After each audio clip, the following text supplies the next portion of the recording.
जी असातिज़ा इकराम, teacher हजरात, मैं आप तमाम को अपने चैनल ओनली फॉर एजुकेशन पे दिल से खैर मकदम करता हूँ। अल्हम्दुलिल्लाह हम लोगों ने सक्षमता 4 या 5 के लिए अब तक अपनी ग्रामर को 9 वीडियो में कवर कर लिया मुकम्मल तौर से। जी, एक भी ग्रामर आपका इससे बाहर से इंशाअल्लाह नहीं आएगा। नंबर 2, हम लोग 9th 10th की जो किताब में स्पेशल और ख़ास क्वेश्चंस हैं जो सक्षमता 1 और 2 में देखा गया था, वो क्वेश्चन भी देख लिया गया, पढ़ लिया गया 2 वीडियो में सिर्फ, जो उर्दू अदब के नाम से है। और आज हम पढ़ रहे हैं अब इक़्तिबास, ताकि वो तमाम चीज़ें हमें आपको मिल जाए जो सक्षमता 1, 2 और 3 में देखा गया। मैं बार बार कह रहा हूँ, आपको तीनों पढ़ना होगा, सरकार की मूड ना मालूम किस तरह हो जाए और क्या आपको दे दे। सक्षमता 1 में मैंने आपको बताया था, मेरे पास ऑलरेडी सक्षमता 1 और सक्षमता 2, सक्षमता 3, तीनों का क्वेश्चन मेरे पास ऑलरेडी मौजूद है। इंशाल्लाह मैं लास्ट में आपको इसका रिवीजन भी कराऊंगा।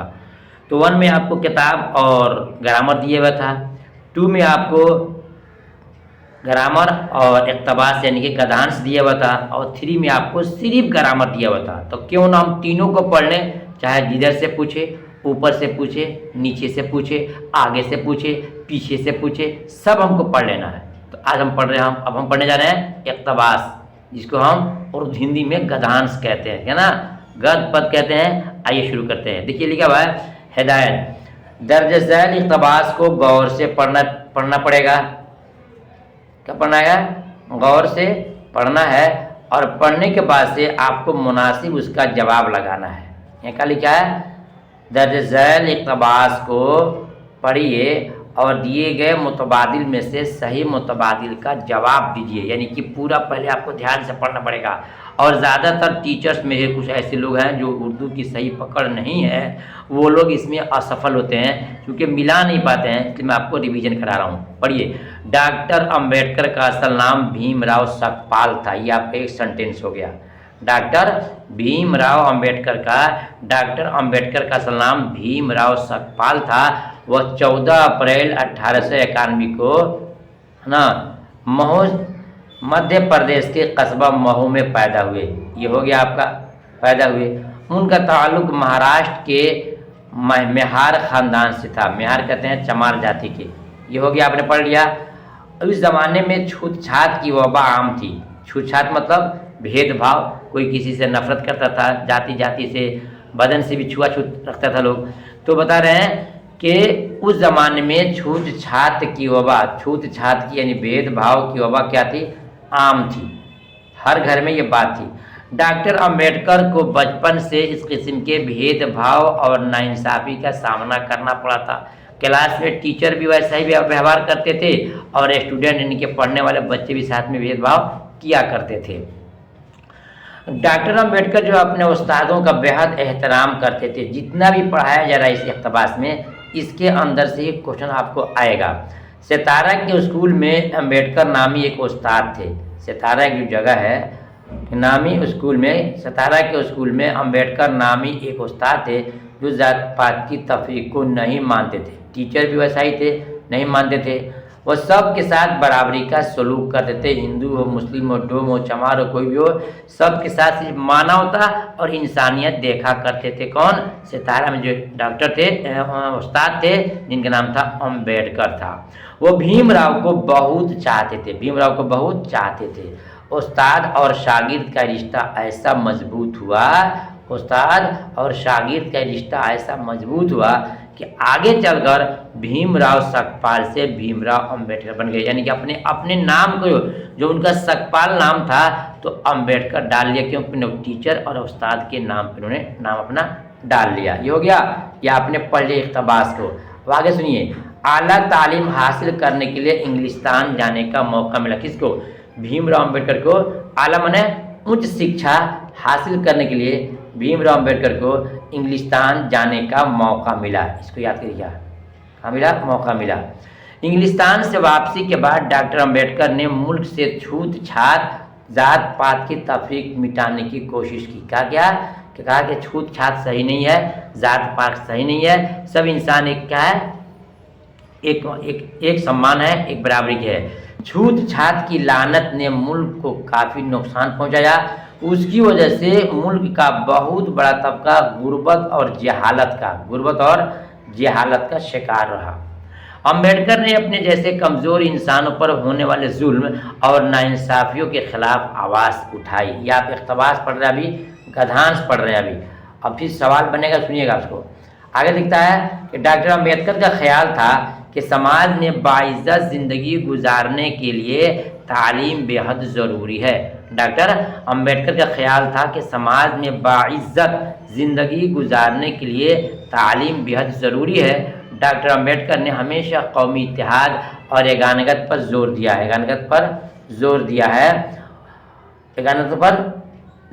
है। और उनका अहम कारनामा हमारे मुल्क का दस्तूर है। अम्बेडकर का क्या है, बहुत सारे कारनामे हैं, उन कारनामों में उनका अहम कारनामा क्या है, मुल्क का दस्तूर है। दस्तूर कहते हैं आइन को, आइन कहते हैं संविधान को, संविधान कहते हैं कानून को। आइन कहिए, संविधान कहिए, दस्तूर कहिए, ये सब क्या है, कानून के माने में आता है। जब मुल्क आज़ाद हुआ तो उसको दस्तूर बनाने की जिम्मेदारी डॉक्टर अम्बेडकर को सौंपी गई। किसको सौंपी गई? डॉक्टर अम्बेडकर को सौंपी गई। इसलिए उन्हें भारत के दस्तूर का मेमार कहा जाता है। भारत का ये अजीम रहनुमा, यानी कि सबसे बड़े कायद, रहनुमा, रहबर 6 दिसंबर 1954 को इस दुनिया से चल बसे। ठीक है ना। अब ये हो गया, आपने पढ़ लिया।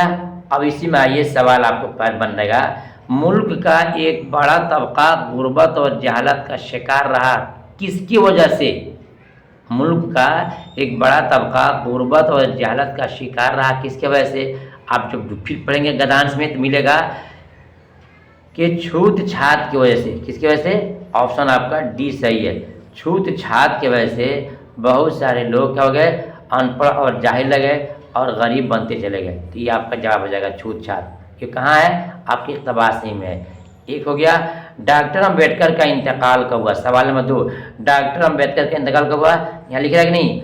डॉक्टर अम्बेडकर का इंतकाल 1954 में हुआ। 1954 में हुआ। तो देखिए आपको यहाँ मिलेगा, आपको 1954 में ऑप्शन मिलेगा आपको। डॉक्टर अम्बेडकर का इंतकाल कब हुआ बताएंगे? 1954, 6 दिसंबर 1954 को। ठीक है।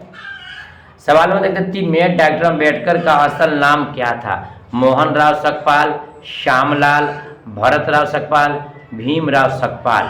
सही जवाब क्या होगा? आपने पढ़ा होगा गद्यांश में, देखा था कि भीमराव अम्बेडकर का असल नाम था, देखिए यहीं पे लिखा हुआ है, सकपाल। क्या लिखा है? सकपाल। तो बोलेंगे कि भीमराव अम्बेडकर का असल नाम क्या था? भीमराव सकपाल था। ठीक है ना। तो आगे देखिए, डॉक्टर अम्बेडकर को बचपन से सामना करना पड़ा था गुर्बत का, भेदभाव, नाइंसाफ़ी का, नाकामी का, दुश्वारियों का। सही जवाब क्या होगा? डॉक्टर अम्बेडकर को बचपन ही से क्या कहता था? नाइंसाफ़ी और भेदभाव का सामना करना पड़ा था। तो आपका ऑप्शन भी सही है।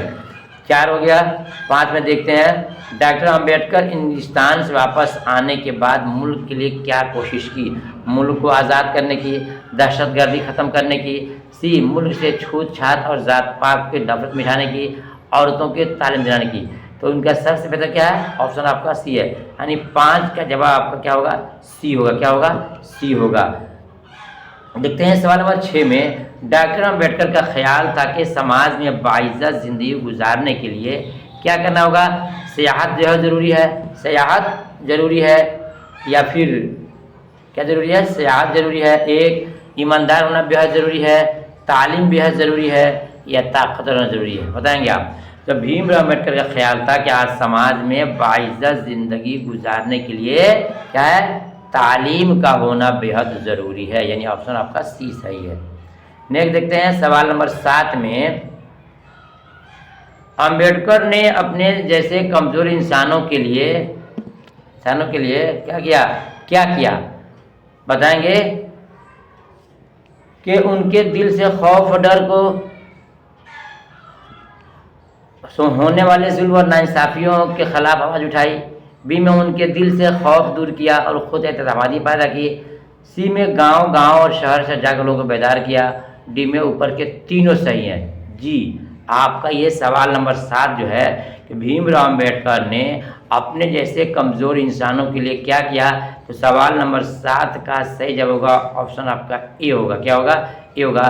होने वाले जुल्म और नाइंसाफ़ियों के खिलाफ आवाज़ उठाई, ये आपका ऑप्शन ए बिल्कुल सही है। देखते हैं सवाल नंबर 8 में, मुल्क आज़ाद होने के बाद उसके दस्तूर बनाने की जिम्मेदारी किसको सौंपी गई? यहाँ पे गद्यांश भी है। यहाँ भी देख सकते हैं कि मुल्क आज़ाद हुआ तो दस्तूर बनाने की जिम्मेदारी किसे दी गई? देखिए आपको दिखा रहे हैं, यहाँ लिखा हुआ है कि जिम्मेदारी दस्तूर बनाने की जिम्मेदारी डॉक्टर भीमराव अम्बेडकर को सौंपी गई। क्या गई? सौंपी गई। लिखा है यहाँ पर, बोलेंगे डॉक्टर अम्बेडकर को सौंपी गई। किसको? डॉक्टर अम्बेडकर को सौंपी गई। सवाल देखते हैं 9 में, जो लास्ट क्वेश्चन है, डॉक्टर अम्बेडकर को क्या कहा जाता है? भारत के दस्तूर का मेमार, भारत का सपूत, भारत का अहम रहनुमा और डी में भारत का मसीहा। सही जवाब होगा आपको ऑप्शन ए होगा कि भारत के दस्तूर का मेमार कहा जाता है। किनको? भीमराव अम्बेडकर को। यहाँ पे देखिए लिखा हुआ है गद्यांश में, दस्तूर का मेमार कहा जाता है। यानी कि जितने आपको सवाल मिलेंगे ऑब्जेक्टिव गद्यांश से, वो सब आपके इक़्तिबास में गद्यांश में ही रहेंगे। वहाँ पढ़ना है, एक से दो मतलब गद्यांश को सही से पहले पढ़ लेना है, उसके बाद फिर क्वेश्चन पढ़ना है और क्वेश्चन पढ़ने के बाद सरासर जवाब को सही से लगाना है। जी टीचर हजरात, मेरी भी ख्वाहिश है कि मैं भी अब डिजिटल बोर्ड पर पढ़ाऊँ, लेकिन संसाधन की कमी है। बस सिर्फ आपका प्यार मोहब्बत चाहिए। जितना वीडियो को लाइक करेंगे आगे तक बात वीडियो जाएगी, इंशाल्लाह हमें भी लोग फॉलो करेंगे, हम भी खुल करके लोगों की तरफ पढ़ाएंगे। बस ये मेरी गुजारिश है। वीडियो हम आपके लिए बड़ी मेहनत से बना रहे हैं। वीडियो को देखने के बाद वीडियो को लाइक करके दोस्तों में शेयर जरूर कीजिएगा।